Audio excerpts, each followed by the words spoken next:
Men often find themselves blindsided by a culture that hates authentic masculinity, and many have given in and succumbed to the ever-evolving culture and woke society. But not us. We are the ReMENant, faithful Catholic men from 3 different generations who reach through the radio to tackle current events that challenge our wills and empower the practice of the Catholic faith through thought-provoking discernment and prayer. So, if you're feeling overwhelmed and bombarded, it's time to turn your radio up and join us for The ReMENant on the Carolina Catholic Radio Network. And hello everybody, and welcome to The ReMENant here on the Carolina Catholic Media Network. I am Bill Snyder. It's great to be with you, and as you can see if you're watching on YouTube and Facebook, that I'm joined by my co-host Ray Haywood as always, and the host of the brand new Sensus Fidelium Hour, Steve Cunningham. So how are you, gentlemen, and thank you so much for joining me today here on The ReMENant. Yes. Before we start, I'm just going to open us up in prayer. We'll begin with the Band of Brothers prayer. So, in the name of the Father, Son, Holy Spirit, amen. Heavenly Father, help us to turn to you in humility and through obedience and discipline, place you back into our hearts, our wills, our families, our faith communities, and ultimately our public square. Through the Holy Spirit, in the just model of St. Joseph, through the Sacred Heart of Jesus' name, we pray. In the name of the Father, Son, Holy Spirit, amen. So, Steve, what an awesome time we have to spend here in fellowship, especially because, I got to know you through doing preparation for the ReMENant. I was on my way one day to the men's rosary. Every first Thursday, we say a men's rosary out in the Piper Glen. And a bunch of us get together, like 20 of us. It's awesome. We take up space as Catholic men, and we say a rosary. It's dynamite. And I was on the way. I was with my oldest son, Nicholas, in the car, and I was looking up one of the saints that we do for our episode, and Sensus Fidelium came up, your channel on YouTube. So what my son said to me is, Dad, that's Steve Cunningham. And I said, okay, who's Steve? He's right here in our diocese. I said, I can't tell you how many times I look up saints, and I always go to that channel. So it was beautiful. And I reached out to you a couple of days later, and then we wound up meeting at the Catholic Men's Conference, which was awesome. And since then, I've been tapping at you every so often saying, Steve, you got to make a show here with us. We got this men's block on Saturdays, and you have the right content and the right heart to reach into our faith, this special diocese we have here. And it's just beautiful. So, Steve, why don't you tell us a little bit about the new Sensus Fidelium Hour that just aired for the first time this week? I appreciate you guys having me on. It's just you guys, Jason, they approached me about if I wanted to do something, and knowing that I have, time to spare and I mean that sarcastically. Really no time to spare. So, one day a week is totally okay. You just have to figure out how to work the clock. It's like I mentioned off air, is when I do my podcast, I don't pay attention to the clock except for afterwards when I'm editing, going, oh, that went for an hour. Whew. Or that went for 30 minutes or whatever it was. And so now having to do I call it the infernal clock. It's hard because then I have to, all right, I got a time when I'm putting in. And so that part was challenging, just as I didn't over talk and miss the stuff that I wanted to put in, which to me personally, I felt like I left a lot of points on the field. As the old saying in sports goes, is I didn't leave it all on the court. That I wanted to get some more in there, but that was good. I appreciate the guys at the channel for thinking to do this. I don't know. I guess they couldn't find anybody brighter than I at the time. So there you have it, ladies and gentlemen. You got me for as long as they can put up with it. That's absolutely, there's no truth in that. You're well known in our community. You're actually a parishioner over at St. Thomas where I'm at. It's beautiful, even share in the same faith community. You received the emails from the Fraternity of St. Joseph. I received your emails. if there is a way, because your emails are so informative, is there a way for people to sign up to receive your emails so that they can get the podcasts that you place each week? Is that something that you could share? Yeah, I mean, there's multiple for that, because you go to sensusfidelium.com. That's the website with about 11,000 links on there, multiple languages: Spanish, Italian, French, English, and letter I put out every week, once a week.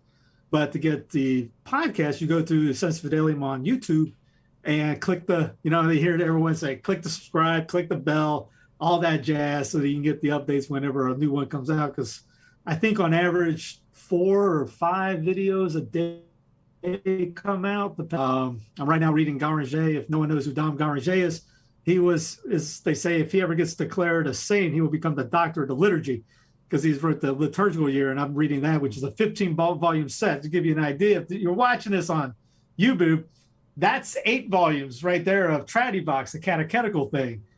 Wow. So double that and expand it a little bit more. That's the liturgical year of Dom Garcia. It's incredible deep dive into the liturgical year, albeit if you're not understanding the traditional Mass calendar, it's all that, because in the 1970s, they destroyed the calendar to change it. So art gold like that, Alphonsus, Francis de Sales sermons of Francis de Sales. You look at the heroes of the Hall of Famers, as you would say, of sports fans. You look at it, oh yeah, their sermon for the 9th Sunday after Pentecost. What is that? It doesn't translate to days.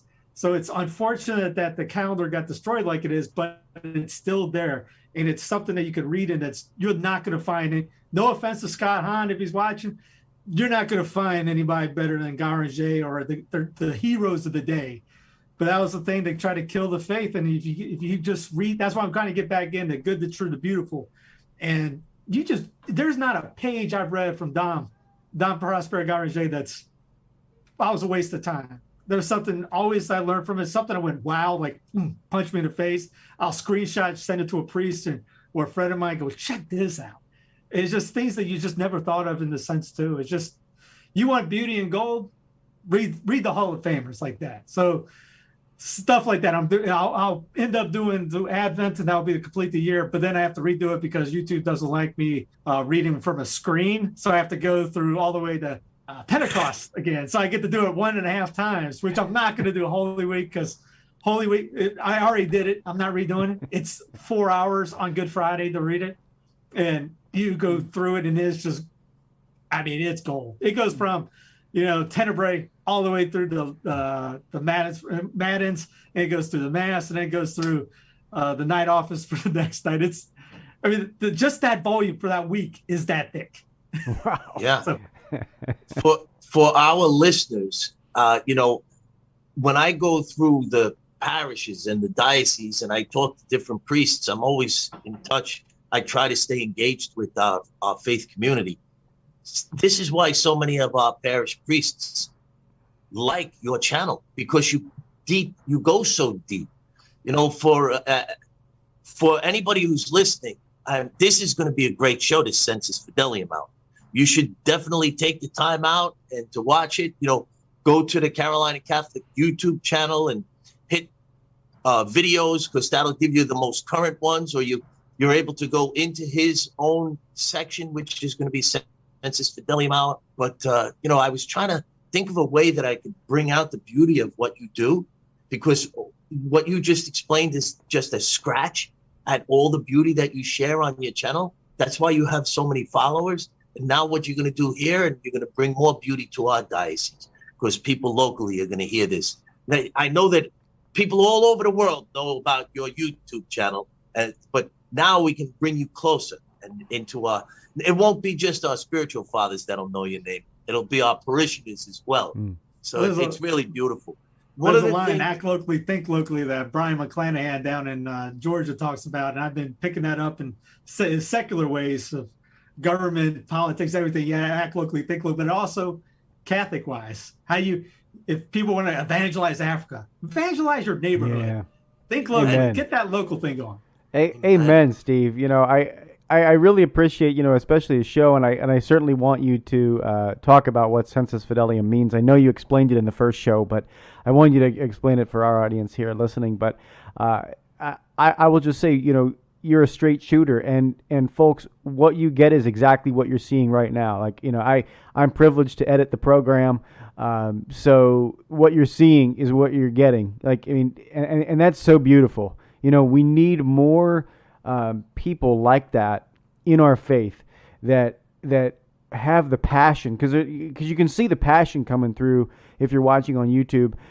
Steve, you're so passionate about this, right? You're so you're so in love with the church and with the Lord that you just want people to come closer, and so I would love it if you talk a little bit about too, why Sensus Fidelium. Of course, it's a larger apostolate than just the show, so highlight that too for our listeners. Well, that started with Sensus Fidelium means sense of the faithful, and it started out as Video Sancto because there was a website called Audio Sancto. Hopefully, you won't watch.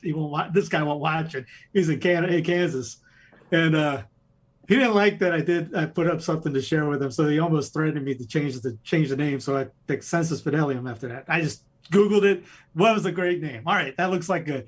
And then research it, Sense of the Faithful, with Leo the 13th and a bunch of popes. You'll always see the Sensus Fidelium, the Sensus Fidelii. You'll see that all over. It's a sense of, it's like your spidey sense on Catholicism. So yeah, it started with, if you ever seen the movie Greater Glory, I'm a Knight of Columbus, and we were supposed to promote that movie. And I remember going with my brother and a friend of mine who we ended up getting back into church. Hopefully he still stayed in a state of grace before he died 2 years ago now. And he has us three and three people over the age of 3,000. I think they knew Moses. And that was it. And watching this movie, that was supposed to be the greatest movie on the Cristeros, and it was supposed to be the Catholics are promoting it, and 6 people were in this gigantic theater, and I was so embarrassed for us. So I remember a priest had a sermon on it, and went on for 30 minutes about the history of the Cristeros. So I was like, all right, let me see if I can upload on YouTube somehow. I don't know how to do it, and maybe that will help attract people to the thing. And how, looking back, I'm going, clueless. I had 5 people maybe subscribe because I had like some full Sheen things on there. I would find things and put it up because that was back in the day. You couldn't, that was 12 years ago. 2011, 2012, something like this. And nothing was on there. So I'm going, all right, how do you do it? I put a terrible video. It took me about 6 years to figure it out. I was calling people, how do you do something like this? Found this cheap thing online. It's free, called Windows Movie Maker. And yes, I still use that to this day. And people laugh at it. If they're a techie, they roll when they, what do you use? You use this kind of program? This kind of, no, it's Windows Movie Maker. People buy me a new computer every so often because I crash these because I goes through so many. And my first thing I do is, how do I find Windows Movie Maker? It's almost impossible to find. I got it down to an art now, thanks be to God. It's always a different version of it. But so 12, and then after that, I hear a sermon. I was, let me put that up. If I learn something out of it, maybe somebody else is going to learn something from it. And then another one, and then another one, and another one. And that was literally every day for a while. I was unemployed, looking for work at the time. So I was putting the videos together, reading. Anytime I heard every sermon they talked about, Father would recommend a book. So I would get that book and just dig through it. And usually it's all my San Alfonso's ones were my first ones, though, the Victory of the Martyrs, Preparation for Death, things like that. St. Francis de Sales, Introduction about Life. And so if I heard Father talk about it, I did it. I was like, all right, he's the coach. I played basketball and baseball in college. So you listen to your coaches. So he's a coach. I'm listening to that. All right, I'm going to do that. And then all of a sudden, 10 years later, I'm still putting one a day, maybe 4. I've gotten down quicker that I can put 4 or 5 a day, depending on the length of time. And now you get 4 or 5 videos per day being unlocked instead of just uploaded. I might upload 20 or 30 in a day or two, and then do podcasts. My wife was telling, you need to do some podcasting. I go, what am I going to do? Because I kept myself asking other people who did it, dude, you need to start talking about this. How about this? Here's a great topic. Why don't you do this? And then I went to the idea of, why don't I just do it? It's the whole GK line of anything we're doing badly anything we're doing is worth doing badly. I screwed that up right there. So it's just one of those things. And I'm not I didn't go to a college. I tell people don't go to college, but I didn't go to college to get a theological degree. I didn't study in seminary. This is all from the road of hard knocks and literally just putting it to, when I played ball, I would go to the gym to practice. Lights are out, sneak in somehow, stay in there for hours, play on Saturdays for 6 hours a day, forget to eat, do anything I could to get better in that thing. Same mindset, except in this. St. Thomas talks about when he said his sister asked him, how you be a saint? Will it? So is a lot of talk is cheap out there. Do you will it? You willing to put that time in there to read by when no one's watching? Because a lot of people like to say, hey, look at me. They put the ashes on their head and put Facebook photos. Hey, look at me. I went to Ash Wednesday. And it's like, it's all about me. I like the ones, I tell it on my news show a lot. Give me the people that are busting it without the coach seeing, running the stairs at night when the stadium's closed, when the stadium's live, everyone else is partying, doing everything, and you're the one putting in the time and effort, late night, early mornings, to get better, just a little bit better, because those other guys think they can already just walk on the field. They got that natural talent. We never had it, and I guess that was one of the things about my brother and I. We never had the natural talent. We had to work hard for it. We could get it done and do it, but we had to bust our butts to do it. So the same way, you got to do it. You got to put the calluses on your knees. You got to grind it out on the books, get some paper cuts from flipping pages, and have the humility that you don't know everything, and then just share it. When you find the gold, it's kind of selfish if you don't spread it. You see a good movie like Top Gun came out over the summer. Everyone, their brother saw it, and then they told their friends, you got to go see it. Well, like the Dom Garcia brought up, I read something like that when they talks about the Feast of St. Peter and Paul. He writes about the epistle commentary. And he goes, these people in this hut had more power than the entire army that held the Pope. And And sometimes you need to send an angel to wake up the Pope with a slap. You get some humor in there. But it's things like that. How many people are reading that? No, you're reading the blogs. You're reading all the negativity out there. So what's the negativity going to do for you? It drags you down, gets you angry, divides you, makes you bitter. Where's the joy? I bring up the bishop all the time, Ephraim Bernard out in Vietnam. His slogan, the bishop, was 3 cheers for joy. And this was a guy at the time when everybody he sent as a missionary was getting killed. And he said 3 cheers for joy anyways.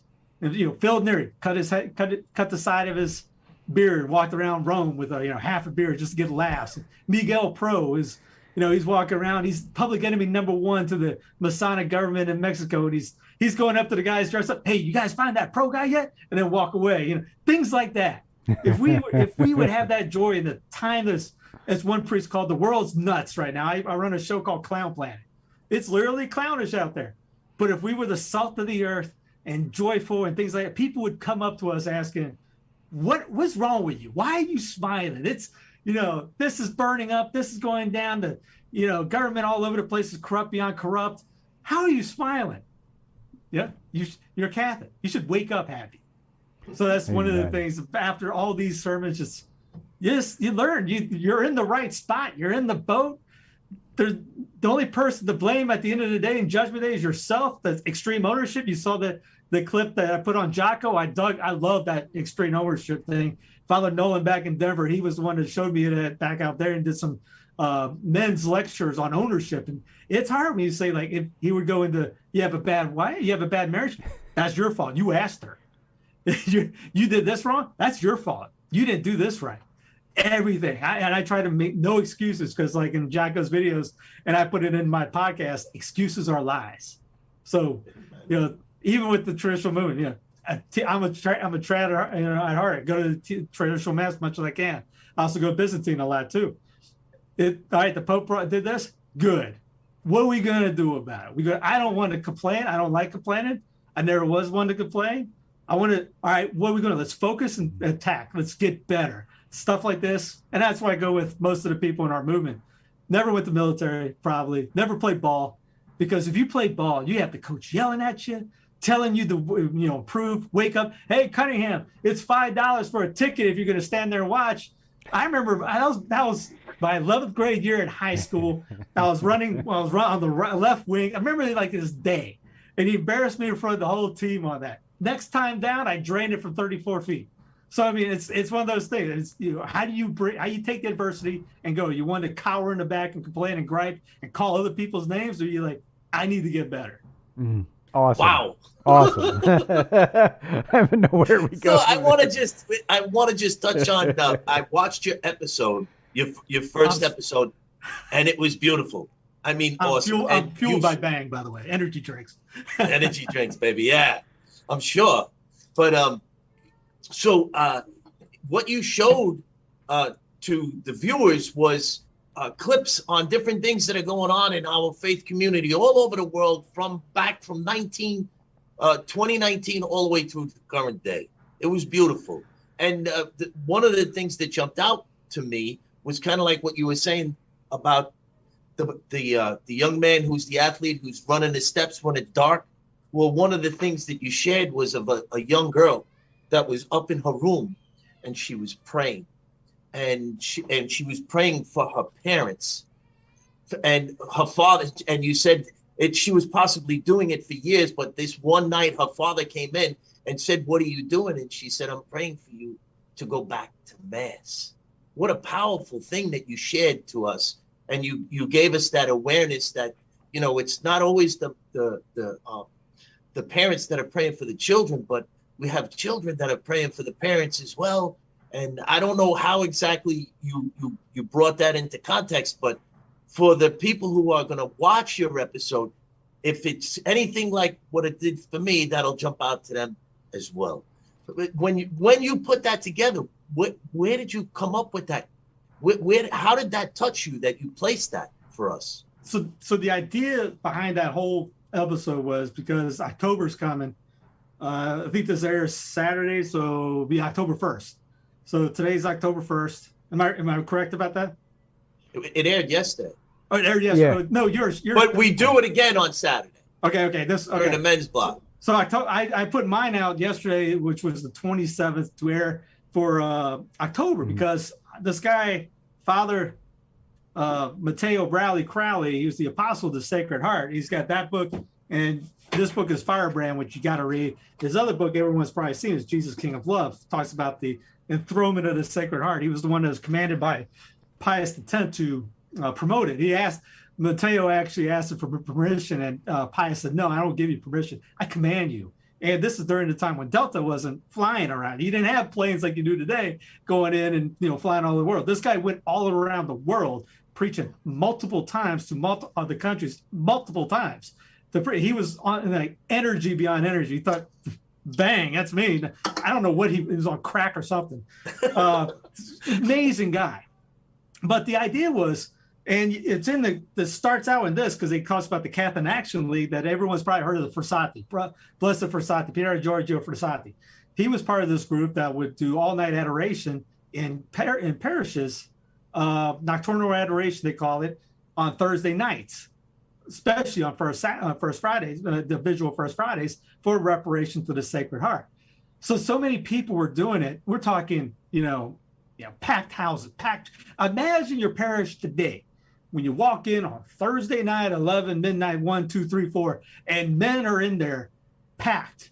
Like the story is Giorgio's like doing everything he can to keep his eyes open at 4 a.m. because he's praying and he's wanting sleep. Packed houses. Chicago is nicknamed, according to Matteo, the city of the Sacred Heart. If somebody, I was wondering if that was going to cause an accident when I said that, because they nobody with two working brain cells thinking, "Oh, Chicago, yeah, I think Sacred Heart when I think of Chicago right now." No, you think of people getting shot every other day. So the idea is this challenge of Father Matteo, and everyone wanted to do more. You want to do more. You want to do it. I can't go to adoration. That's the kind of people they had back then. We want to do more. So he goes, "All right, let's do this thing at the home." So instead of being able to you can't get to the church, you can't get inside because there's so many people. Think about that as a problem. You can do it at home. So he used this image. If you don't know this, if you can't see this, is the Garcia Moreno Sacred Heart image. Just look it up on Google. Can't miss this, on the front of his Jesus King of Love book. Garcia Moreno was the Catholic president of Ecuador, who was prophesied by Our Lady of Good Success to come as a Catholic president 300 years prior to him being born. And he went to France, basically reverted his faith out there with Saint Sulpice, found out about the French, what happened to the French during the prophecy of Sister Mary Margaret Alacoque, how the kings rejected the idea of consecration, went back to Ecuador after he had somebody draw that image, and the rays are going down on Ecuador and the globe, consecrated Ecuador because he didn't want that what happened to France happen to Ecuador, and used that as the banner to consecrate and promote the Sacred Heart. Mateo takes it as his banner. People put that up in your room, spend an hour between the hours of 9 to 6, because that's when the worst sins of the day are usually happening. Bars, restaurants, nightclubs, you name it, are going on. You're supposed to make reparation. It's almost like a tag team, WWF tag teams. So you can do it as a family. 9 to 10, somebody comes in, 10 o'clock, tag team. Next person comes in, 11 to 12, tag team. Or if you don't have enough people for a family, you get a group of guys together, 12 maybe. Say like Ray goes, all right, I'm going to take the 12 to 1. Bill says, I'm going to take the 1 to 2. Someone else says, I'm going to take the 11, 12, 2 to 3. Then you got a whole team going, all right, you might want to text them. You're up, get up, whatever, you break sleep, reparation, you sacrifice and sleep for it. Just one night a month. Well, he goes into it, goes, what about every day? And let's do October. Usually in traditional ways, there's going to be the Feast of the Sacred Heart is in the traditional calendar in October. So he was going with, and Pius XI's encyclical on reparation, every day during the month, busted to do penance and reparation to the Sacred Heart for conversions. As he mentions, the price has to be paid for souls. You just can't say, you know what, pray for my, hey, John, can you pray for somebody to convert? Yeah, sure, no problem. It's a single prayer. Not bad. It's not bad. You got to do more. Are we minimalist, or are we just, you do more? People do more watching TV than they do sometimes in prayer. I'm more excited that, I don't know, let's say SWAT's coming on. I'm just picking an idea, or The Voice is coming on. Oh man, in 2 weeks, The Voice, women all love that thing. Men, people watch it all the time. Do we act like that for prayer? Hey, October's coming. It's a time we're gonna see what kind of man we are. Let's go do it. So anyways, she picked up on this lady. I don't know how it's in Firebrand. I was trying to look it up real quick, see if I could find a page. And she was doing it for, days, months, whatever. And the family came home one night. Her dad looked up, saw the light on about 2, 3 in the morning. And he's like, well, maybe she's sick. Wonder what's going on. So knocked on the door, rap, rap, rap. She gets up, said, yeah, Father, what's okay? What you guys doing? He goes, oh, I thought you were sick. And he goes, no, I'm just up here praying. Well, you praying for what? You and Mama. They come back to the church now. And if that was back in early 1900s, late 1800s, think about that. That's why I tied all those links in before. How many people stopped going to Mass because all the obligations were taken away?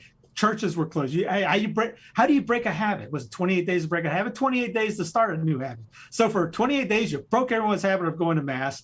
And for longer than 28 days, you got everyone's habit of staying in their PJs, either watching on the couch or watching on TV, which absolutely does absolutely nothing. And if you think I'm lying, just turn on the Food Network, watch somebody cook, and then say, I'm not hungry anymore. That worked that way. So we got everyone working on doing this and not promoting going back. Oh, fear being pounded in your heads instead of joy, hope. Hope got killed for 2 years. No one was talking about hope. No one was talking about joy. Nobody was talking about offering up for God's will or anything like that. It was all fear. We got to fear our neighbor, not love our neighbor. We got to fear our neighbor. That neighbor of ours is a biohazard. He's made an image of likeness of God. No, he's made an image of likeness of a killer. We're all killing somebody now. It's such a lie that we were brought to the last couple of years. So how do we get people coming back? And there's a lot of priests I know, thanks be to God, that know that this was a farce, and they're doing everything they can to try to get everyone back, because yes, obedience is a thing. And that's a lot of things that people on my side just don't get. They think that it's the American way of disobedience. We got to time. No. I can do it better. We're going to do this way. No. You can't tell me what to do. It's the whole non-servium idea in a sense. Pio, of all people, Pio should have been somebody to tell, you know what? Because somebody posted this, literally said, you should tell Rome to go pound sand. And you see Pio doing that? The guy had a stigmata, had all this mystical visions, things like that. If anybody did something like that, he would have been somebody to go, you know what, Rome? Go pound sand. I'm a little bit better than that. No, He took the hits, called it, maybe your mother could be abusive. Okay, still love your mother. Your father might be an alcoholic. You still love your father. Instead of, and someone put up the Freemason thing of using holy obedience against us. Okay, fine, let them. That doesn't mean we take the devil idea of disobedience. You still use the virtue, you still use the weapons that we have to fight back. You persevered, you brought up before, embrace the suck. You got to embrace, and then suffer in silence. So that was, brought that up too, because you can take a lot of military ideas. We are the church militant, I'm told, and use that to our way of thinking. All right, the whole good. All right, we lost the Trinity. I went, it was hard. It was hard. It hit me personally in that. Good. All right, what are we going to do about it? I told my wife, all right, we're either going to take a road trip or we're going to the Byzantine Mass. Still in union with the church. It was actually more trad than the trad because it's 4th century. It was beautiful. And it was cool because, they were adoring the shroud. And I'm going, ding. Because if you read Garcia, they adored the cross, which was the relic, is supposed to be a representative of the true cross. When you go down and get on your knees, you don't have somebody holding it. You get on your knees and reverence the cross, because the true cross is actually the only relic that you get on your knees to honor, because it has his blood in it, in the wood. So you don't genuflect to any other relic but the true cross. So during Good Friday, you get on your knees to adore and kiss the true cross. They do the shrine because why? They didn't find the cross yet. And that was cool just to see the historical part of it. I told my wife, that's why they're doing the shroud. Helena hasn't found the cross yet, so they're still doing the shroud. And that thing hasn't changed since the 4th century. That was pretty neat to me. I'm kind of geeky in that. So, all right, road trip or that. I'm not going to complain. I'm not going to yell at the bishop. And I told a group of guys of mine, guys, he's in a rock and a hard place. You want him to be John Chrysostom? You want him to be Athanasius? Good. Okay, great. Be prepared. And a priest actually said this in a sermon on my channel. You want your bishop to be like that? You laity better be ready to sacrifice your bishop, because he will get kicked out. And what are you going to have for a place? Shupich Jr.? Raise your hand if you want that. And then what do you got? This diocese has got some great stuff going on. You get Shupich Jr. coming in here or something like that, will wreck all that. So we just persevere, put our head, just keep pounding. I used to be a big Carolina Panther fan. I can't do it anymore. The trannies, the whole gay embracement they did last year and all that. I want to let my kid watch a game. I turn it on and they were playing the Falcons. I used to go to all the games. I mean, we had season tickets in the 90s. Always made the playoff games. I don't know who's on the team now. I can name you everybody. And then I turn on the tape. They were playing the Falcons. Turn on and see the first thing that popped on was a NFL is gay. Click. All right, we're done with that. Now I don't even miss. I forget there's a game on, because go to Mass or Divine Liturgy. Go to Mass or Divine Liturgy. Come back. Put the kids in bed. I turn on a priest that's Father Abernathy that's doing the Ladder of Divine Ascent by Climacus. I'll sit out back, listen to that. We'll go play. Just have holy thoughts in your head the whole day. I don't miss a kid. I don't even miss it anymore. We got to get to that attitude, because, like I said, it's going to get worse. So that's why I started off with those links. How bad is it? All right. You can put you in despair, or you can be good. Rise to the challenge. Are you one to rise to the challenge or cower back? A lot of people like cowering back. It's too scary. All right. I look at this. This is a great time to be out. I mean, back in the 50s, it was easy because Fulton Sheen was #1 on TV. The Catholic rise of population was going up. We're winning, baby. This is, happy days are back again type deal. And then all of a sudden the bottom dropped out. And his father brings up in one of his things with Climacus, goes, maybe Rome's taking things away, kind of like a slap across the face to wake us up, like throwing cold water on you to wake you up a little bit. I see that a lot in there, because there's a lot of us that just still don't get it. It's all about me. It's what I want. My way, right away. That's why I put in on my channel, I told the guys, I said I did another show afterwards, and I put Megan Rapinoe in there because she had that line of, I deserve this, after she won. How's that mindset? That better not be our mindset. We don't deserve jack. And Job was holy Saint Job. The Lord giveth, the Lord taketh away. God took everything away just to see how he was going to react. He went on a dunghill and still didn't blaspheme the Lord. Hey, what do? We get just a smidge of adversity, And we're losing our minds. We get mad. We're protesting. I'm not going to protest. Garcia brings that up. What's the Catholic way? Protest? No. Penance. You see that with the apparitions, Fatima, Lords. They all say penance.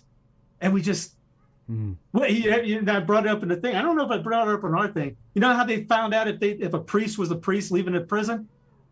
You ever heard that one before? How could they tell it wasn't somebody trying to break out? They would pull the cassock up to see if their knees had calluses on them. Wow. Think about, do we have more calluses on our knees or on our fingers texting and tweeting? Yeah. Amen. Well, I want to say no one can ever say that I talk fast anymore.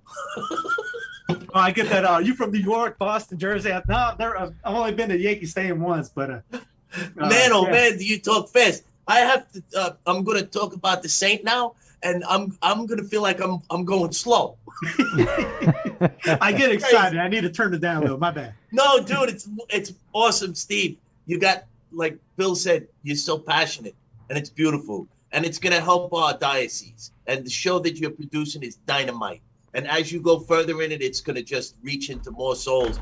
That's what we're doing. We're building up a band of brothers. Just like that prayer in the beginning. All the things that you were saying was resonating, the band of brothers prayer. And what you were talking about locally, what was shared with me when I first started out after I wrote the book was the only thing that we can change is that our kitchen tables, our altars, and the communities that we touch. And that's exactly what you're sharing. That's the only thing we can touch. That's the only thing we can change. And if we put down all the negativity, boy, oh boy, we could really make some change. But all right, so the saint that we chose was Saint Ephrem the Syrian. So Saint Ephraim was born around the year 306 in the city of Nisibis, which is modern-day Turkey. Jacob, the second bishop of Nisibis, appointed Saint Ephraim as a teacher. Saint Ephraim wrote a wide variety of hymns, poems, and sermons in verse, as well as prose exegesis. Boy, oh boy. Bill had to tell me how to say that word. But anyhow, these were works of practical theology, of evidential effication of the church in troubled times. He composed hymns and wrote biblical commentaries as part of his educational office. In his hymns, he sometimes referred to himself as a herdsman, to his bishop as a shepherd, and to his community as the fold. So popular were his works that for centuries after his death, Christian authors wrote hundreds of contributing works in his name. He has been called the most significant of all the fathers of the Syriac-speaking church, and also counted as a venerable father in the Eastern Orthodox Church, kind of what you're going to now, Steve, right? He was declared a doctor of the Roman Catholic Church in 1920. Ephraim is also credited as the founder of the School of Nisibis, which in later centuries was the center of learning for the Church of the East. Now, Bill, I know you have some things to share on St. Ephraim.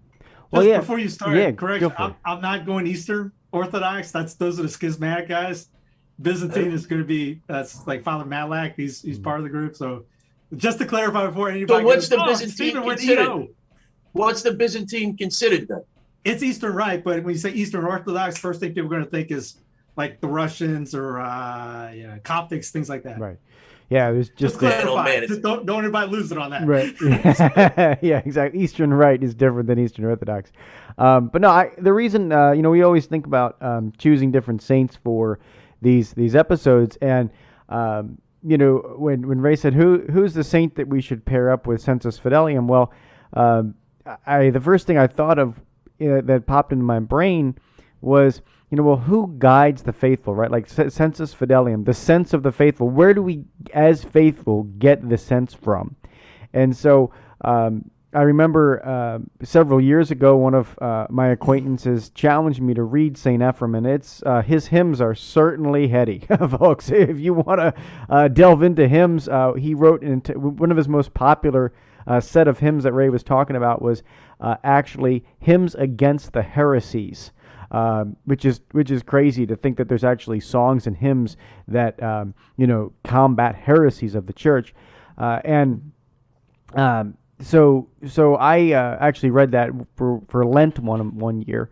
It was one of my Lenten promises and things to do. But the reason why I picked Saint Ephraim is because he is also the patron saint of spiritual directors and spiritual leaders. And so, whereas the sense of the faithful, where do we get our sense as faithful? Well, it's from our spiritual leaders and spiritual directors.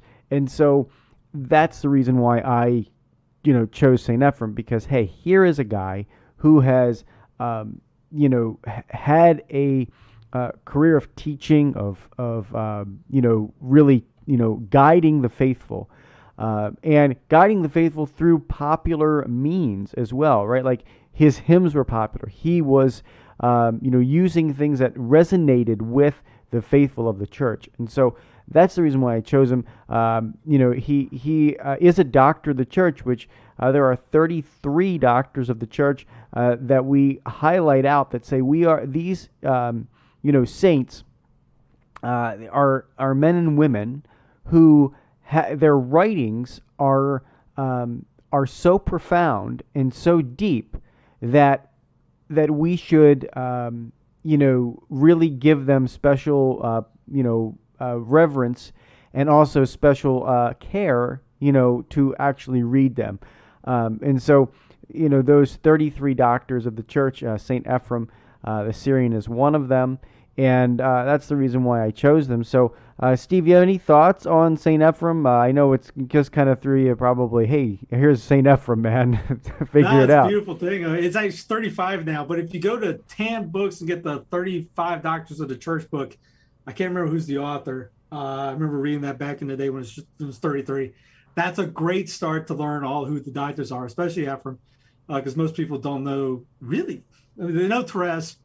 Her feast day is coming up soon. Saint Therese of the little child Jesus and of the Holy Face. That's something that most Therese fans don't know. That's her full name, the Holy Face of Jesus. Huge devotion to that, which I have quite a few of that in the on my shows, and I mentioned that in the challenge. Get an image, a relic, and I have links for that. I have 4 at the house. Big devotee of that now, and there's a podcaster going around saying, the women, there was no women doctors before back in two. I'm like, who cares? I mean, St. Alphonsus called St. Teresa of Avila his spiritual mother.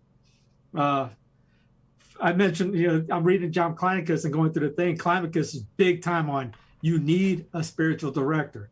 He's talking mostly to monks, but lay people definitely as well. St. Philip Neri said, if you take your own advice, you're taking your advice from a fool. So, I text a priest all the time. What do you think about this? And he goes, yeah, just do that. He goes, I just want to make sure. I know me can, as Philip said, watch out for Philip today. He will backstab you. Yep. So we have no problem doing that. It's that whole arrogance. I can do it. Like, repeat him. I deserve this. So, yeah, you always got to get a coach. So, yeah, Ephraim, and I look at those guys as the Hall of Famers and the elite. Again, sports-wise, go back to sports. Dad used to tell us, read or watch the big dog, watch the Hall of Famers. So I had a book on Larry Bird. And I remember reading, that was the first book I read, was the life of him and how he went about his day and worked out, what he thought, what was his mindset. Because he was always thinking, if someone else was shooting 100 shots, I'm going to shoot 101. I'm going to be one step ahead of the other guy. Same principle in this. It's been in the litany of humility too, and make me as holy as I can, as others make holier than them, as long as I'm as holy as I should. So you pray for other people to become, it's a holy challenge. I told Ray, hey, why don't you do this, Al? And then you want to beat that. Because there's saints that did that. I think it was Louis de Montfort in his book. He was talking to a friend of his, and they would challenge each other. I'm gonna love Mary more this month than John over here. And then John would see it and goes, I gotta do better than that. That just builds you up. It's a team effort. We're all in this together idea. But that works in this. We are all in this together. You don't go to heaven alone. You don't go to hell alone. Nope. Definitely. Awesome. Bill, you want to lead us with the ReMENant challenge? Sure. So for this week, guys, if you're out there, I kind of have one twofold. First, I want you all to listen to Steve's brand new show. I think that's very, very important. Not really a ReMENant challenge, but tune in to Steve's new show, the Sensus Fidelium Hour. You can find it on YouTube through the Carolina Catholic Media Network page. You can also get it in the mobile app, so make sure that you do that. And then lastly, for my ReMENant challenge here, one of the things I would love to ask you to do is to pick a saint and do the deep dive. Steve likes to talk a lot about deep dive. I said I picked St. Ephraim one year for Lent, and I read it. But pick a saint. Can be any saint, and do the deep dive. We oftentimes just scratch at the surface of so many issues. Even here, Ray uses that term so much. We're just scratching here, right? We're just scratching here. But it's on you to do the deep dive during the week. Like, we could only be with you for a half hour, 45 minutes, an hour, whatever this show ends up being every week. We can only be with you so long. And it's not a deep dive. So find the saint. Find the aspect of the church. If you're not into saints, or not sure where to start, pick an aspect of the church liturgy, or another thing, and do a deep dive on it. Understand where the history comes from.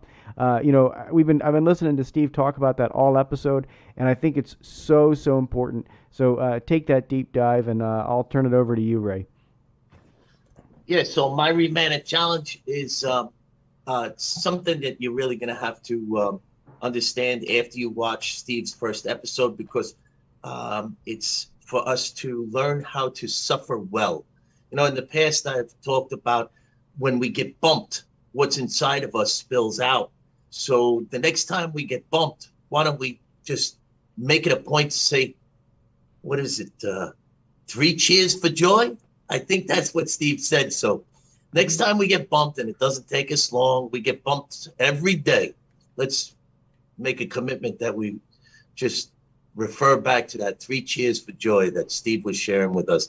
And we embrace the suck. And you will understand that more after you watch Steve's program.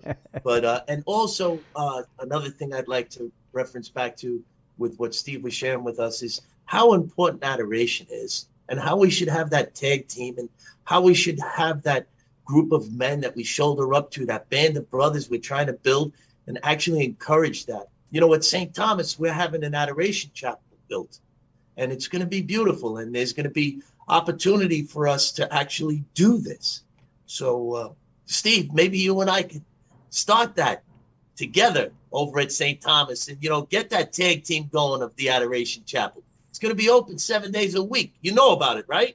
No, I didn't know about it, but it just takes one. That's all. You gotta get it started. Then you can go from there. I mean, John of Avila, St. John, another doctor of the church. One, blessed be God when bad times is better than 1,000 during good times. So we got that whole offer it up that you used to hear when you were a kid. It's that whole mindset. You got to change your mindset to do this. But yeah, the challenge I give is October, and I will be doing it myself. See if anywhere else that's part of the podcast. The only reason I did that podcast topic, October, every day between the hours of 9 to 6, pick an hour, get a Sacred Heart image or a statue, look at it, and do it. I have the booklet on the .com website, sensusfidelium.com. Buy it off Amazon. It's $1 or something like that. Get it at your house. I like the booklet myself, so you just keep with it, and I don't have to look at a screen. But you want to do a challenge? Do 30 through 31. Was it 31 days October? 30 days, half September, April, June, and November. 31. Yeah. Do 31 days of this. See how you are at the end, and keep doing at least once a month. Once a month, because again, the world is going to what in a handbasket, maybe a freight train. The price needs to be paid. So Catholics need to be salt of the earth again. Time to salten up. Hey, man. What a great time in fellowship. Huh, Bill? It was. This was awesome. Time. This was such an amazing time. And, folks, we do encourage you to connect with the ReMENant and all the different shows at the Carolina Catholic Media Network. Head right over to carolinacatholicmedia.org. It's where you can find all that good stuff. The other thing I want to remind you, too, is that we are on, Facebook, YouTube, all that good stuff, just as the ReMENant as well. So you can check us out by, searching for the ReMENant at Facebook, YouTube, all that good stuff. But don't forget to email us as well. TheReMENantShow@gmail.com is our email if you want to know more about what we do. But until next time, may God bless you and your families. Thank you for joining The Remnant today. For more information about us, email TheReMENantShow@gmail.com. That's the ReMenant show@gmail.com.